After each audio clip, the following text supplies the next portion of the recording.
This is Module 1 of Indian Tradition, Culture and Society. This module we will discuss about the following topics: State in Ancient India, Evolutionary Theory, Force Theory, Mystical Theory, Contract Theory. Stages of State Formation in Ancient India, Kingship, Council of Ministers, Administration, Political Ideals in Ancient India, Conditions of the Welfare of Society. The 7 limbs of the state. The 7 limbs of the state, society in Ancient India, Purusartha, Varna Ashrama system. Ashrama or the stages of life, marriage. Understanding gender as a social category, the representation of women in historical traditions. Challenges faced by women. 4-class classification and slavery. What is a state? In the ancient political thinking, Kautilya has first time defined the state in Arthashastra.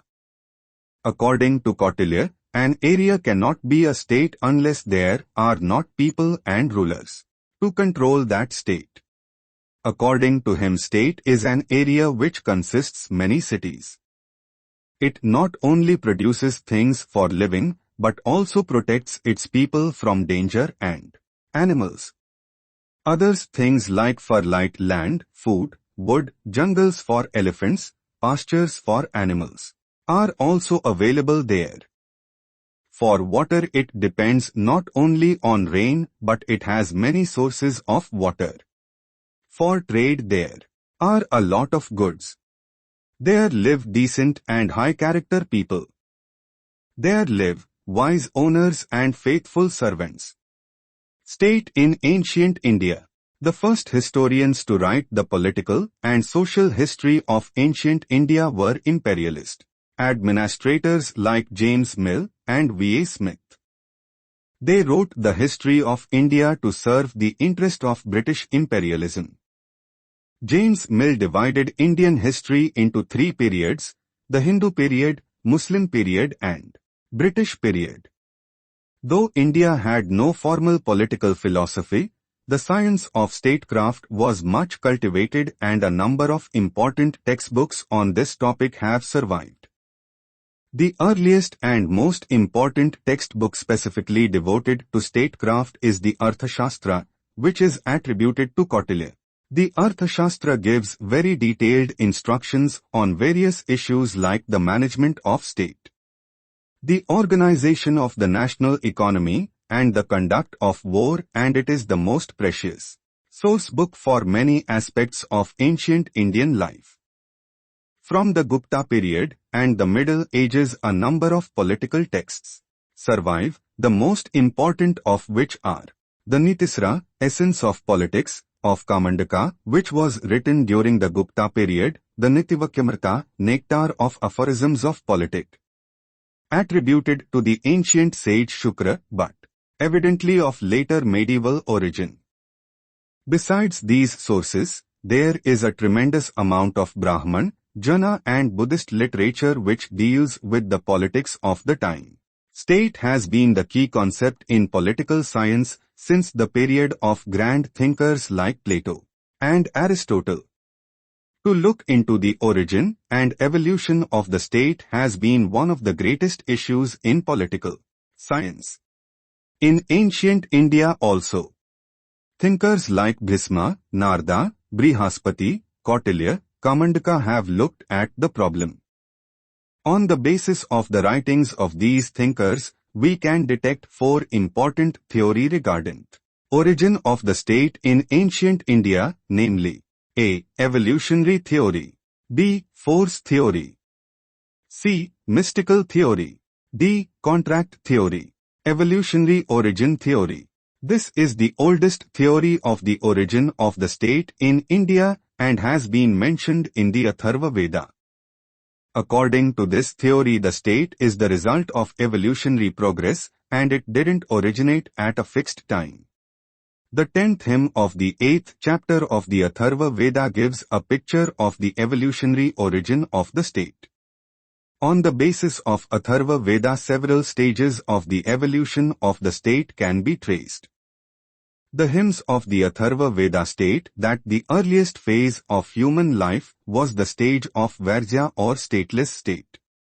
It was a state of complete anarchy. But subsequently, with the emergence of agriculture, stable life became possible. To fulfill the needs of agricultural society, the family emerged, and the head of the family became the first wielder of authority. Further, the need of cooperation in the different realms of society led to the emergence of Sabhan Samiti. Sabha vast organization of elderly people, and Samiti was the general assembly of common people. With the emergence of Sabha and Samiti, organized political life began, which finally culminated in the emergence of the state. B. Force theory. Though ancient Indian political thinkers did not propound force theory in a systematic way, force was considered to be an important factor in the evolution of the state in India. Earliest Aryan clans fought among themselves for pet and domestic, especially for the cow, pasture-land, settlements and sources of drinking water. Only a strong and able warrior could lead the clan in such wars. So he was given special status, and the members of clan started obeying him. This tendency continued in the days of peace also, and subsequently the leader became king, citing examples from the Vedas Rig Veda and Sama Veda and the Brahmanas. Shatpatha John Spellman also opines that the king in ancient India was primarily a military leader. But it should be clearly mentioned that none of the political commentators give a systematic and well-knitted explanation of the role of force in the emergence of the state in ancient India. See theory of mystical origin. This was the most popular theory of origin of the state in ancient India. Kingship was given divine sanction, and the king was considered not to be the representative of God but himself a god who contained the powers of important gods like Indra, Varuna and Agni. According to A. L. Basham, the doctrine of royal divinity was explicitly proclaimed. It appears first in the epics and the law books of Manu. The latter declares in dignified language, "When the world was without a king, and dispersed in fear in all directions, the Lord created a king, for protection of all." D. Contract theory.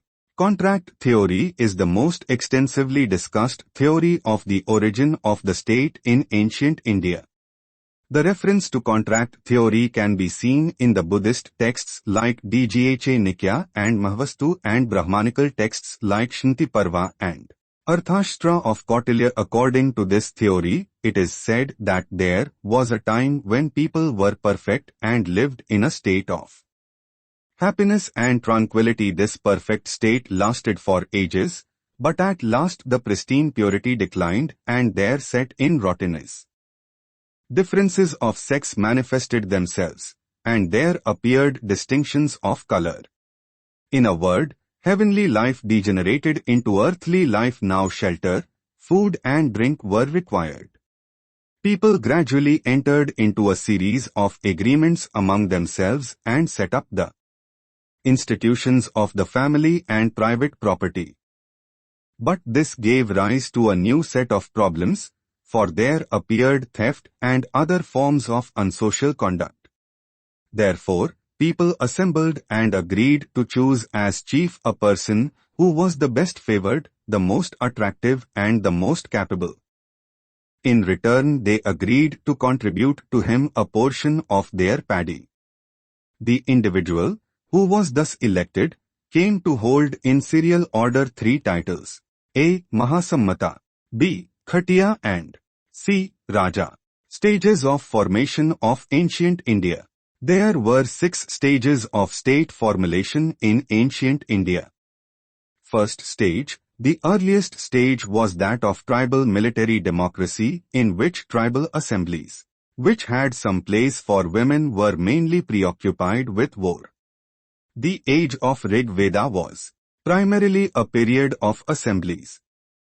Second stage. The second stage saw the breakup of the tribal polity under the stress of constant conflicts between the Rajanya Kshatri and the ordinary businessmen called the Vis.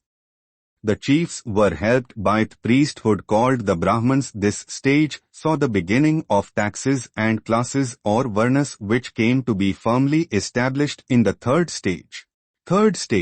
The third stage was marked by the formation of the full-fledged state. There arose large territorial monarchies of Kosala and Magad and tribal oligarchies in northwestern India and at the foot of Himalayas. For the first time we hear of large standing armies and organized machinery for the collection of land revenue.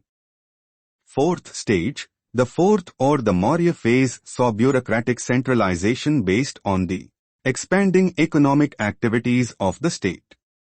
The state with the help of its bureaucracy controlled various aspects of the life of its subjects. Fifth stage, the fifth stage was marked by the process of decentralized administration in which towns, feudatories and military elements came to the forefront in both the Deccan and North India.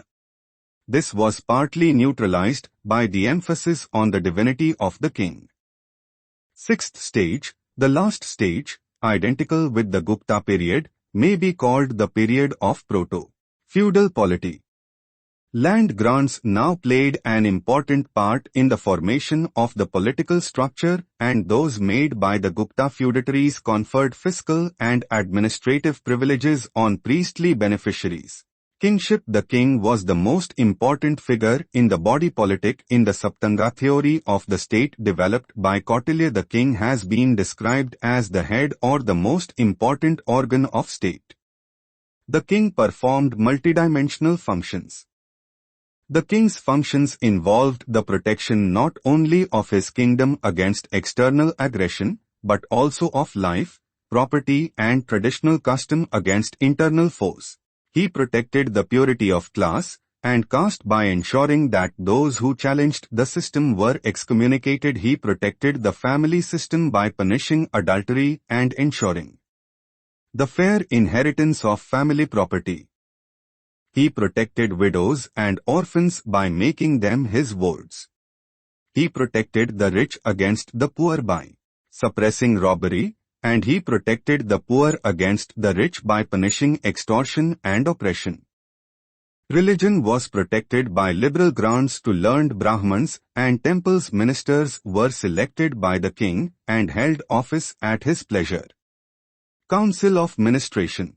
Ministers or Council of Advisors have been regarded by ancient Indian political thinkers as a very vital organ of the body politic. The Mahabharata observes at one place that the king is as vitally dependent upon ministers as animals are upon clouds, Brahmins on the Vedas and women upon their husbands.